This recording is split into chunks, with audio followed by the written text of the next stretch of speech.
Novak Djokovic, Jannik Sinner and Carlos Alcaraz confirmed for high-profile matches in Australia. Defending champion Jannik Sinner, 10-time Australian Open winner Novak Djokovic and Wimbledon and French Open champion Carlos Alcaraz are among the star names set to take part in high-profile exhibition matches to be played on Rod Laver Arena in Melbourne the week before the tournament begins.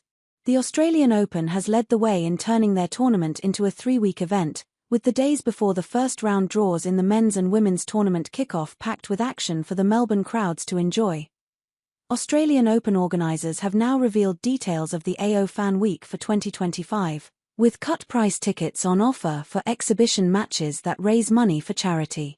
Among the offerings are some fun matches that are outlined like this by the Australian Open website. Red Bull Baseline, featuring 6 of the world's best players in a unique, one-night-only, tie-break tennis event. A Night with Novak, back by popular demand and starring Djokovic and other pros in an entertaining event with a few surprises. A mixed doubles charity match, with Arina Sabalenka, Alexander Zverev and Coco Gauff already signed up. A Night with Novak will take place on Thursday, January 7th and is set to be a fun evening headlined by the 24-time Grand Slam champion. Djokovic played wheelchair tennis at this event last year and it is likely to feature a host of star names from past and present in tennis and maybe also from the world of entertainment.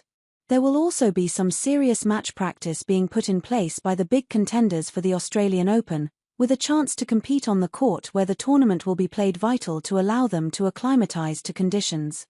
World number 1 Sinner is in action against Australia's Alexei Popyrin on Tuesday, January 5th and Sinner will play another match against Stefanos Tsitsipas on the Friday night.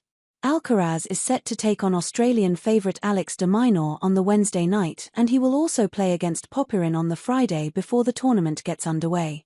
There will also be women in action as Olympic champion Zheng Qinwen and Elina Svitolina go head-to-head on Wednesday evening, in what will be an engaging contest.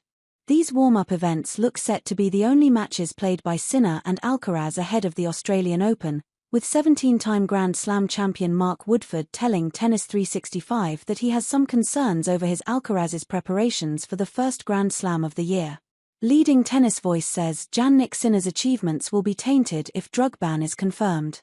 The 12 men with a 100% win rate in Grand Slam finals, foot Carlos Alcaraz and Jannik Sinner.